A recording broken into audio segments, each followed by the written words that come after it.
तरीक मुताबिक है ठीक है, उसके बाद आ भी दिखाई नजर आ फिर मैं बोल के अस्सलाम वालेकुम रहमतुल्लाह जी। उम्मीद करना सारे भाई ठीक होंगे।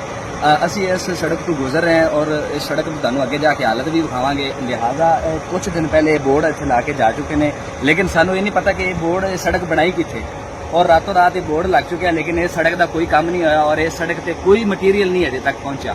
ਔਰ ਉਹਨਾਂ ਨੇ ਇਹ ਜਿਹੜੇ ਪੈਸੇ ਨੇ ਇਹ ਪਤਾ ਨਹੀਂ ਕਿਹੜੇ ਖਾਤੇ 'ਚ ਗਏ ਨੇ, ਕਿਹੜਾ ਹੁਕੂਮਤ ਦਾ ਮਹਿਕਮਾ ਇੱਥੇ ਆਇਆ ਜਾਂ MP MN ਨੇ ਜਿਹੜਾ ਵੀ ਸਾਡੇ ਇਸ ਇਲਾਕੇ ਦਾ ਹੈਗਾ ਉਹ ਕੌਣ ਪੈਸੇ ਲੈ ਕੇ ਗਿਆ ਸਾਨੂੰ ਪਤਾ ਹੀ ਨਹੀਂ। ਰੋਡ ਬਣਿਆ ਨਹੀਂ ਹੈਗਾ, ਯਾਨੀ ਕਿ ਇੱਥੇ ਅਜੇ ਤੱਕ ਮਟੀਰੀਅਲ ਤੱਕ ਨਹੀਂ ਆਇਆ ਤੇ ਜਿਹੜਾ ਰੋਡ ਬਣਨ ਦੇ ਪੈਸੇ ਔਰ ਇਤਨਾ ਚੀਜ਼ ਦੀ ਜਿਹੜੀ ਲਾਗਤ ਆਈ ਹੈ ਸਾਡੀ ਸਮਝ 'ਚ ਨਹੀਂ ਆ ਰਹੀ ਵੀ ਆਪਣਾ 1,66,000 ਮਿਲੀਅਨ ਇਹਦਾ ਇਤਨਾ ਖਰਚਾ ਆਇਆ ਜਿਹੜਾ ਉਹ ਕੌਣ ਲੈ ਕੇ ਗਿਆ, ਕਿਹੜਾ ਮਹਿਕਮਾ ਲੈ ਕੇ ਗਿਆ। ਇਹ 32 ਕਿਲੋਮੀਟਰ ਦਾ ਤਕਰੀਬਨ ਸਾਡਾ ਟੋਟਲ ਬਣਦਾ ਹੈ, ਜਿਹਦੇ ਵਿੱਚ ਜੰਡ ਵਾਲਾ ਇੱਕ ਪਿੰਡ ਆਉਂਦਾ, ਬਹੁਤ ਵੱਡਾ ਕਸਬਾ ਹੈ, ਨੂਰਸਰ ਆਉਂਦਾ, ਨਵਾਂ ਨੂਰਸਰ ਆਉਂਦਾ, ਇੱਕ ਮਦਰਸਾ ਆਉਂਦਾ। ਇਹ ਸਾਰਾ ਇਹਨਾਂ ਨੇ ਆਖਿਆ ਕਿ ਬਣ ਚੁੱਕਿਆ ਹੈ, ਲੇਕਿਨ ਇੱਥੇ ਕੋਈ ਅਜੇ ਤੱਕ ਕੰਮ ਨਹੀਂ ਹੋਇਆ, ਕੋਈ ਬਹਾਲੀ ਦਾ ਇੱਥੇ ਨਿਜ਼ਾਮ ਨਹੀਂ ਹੋਇਆ। ਸਾਰਾ ਰੋਡ ਉਵੇਂ ਖਰਾਬ ਹੈ, ਟੁੱਟਿਆ ਹੈ, ਗੱਡੀਆਂ ਦੀ ਤਬਾਹੀ ਹੋ ਗਈ ਹੈ, ਕੋਈ ਬੰਦਾ ਇੱਥੋਂ ਮਰੀਜ਼ ਲੈ ਕੇ ਨਹੀਂ ਲੰਘ ਸਕਦਾ, ਇਤਨਾ ਗੰਦਾ ਰੋਡ ਹੈ।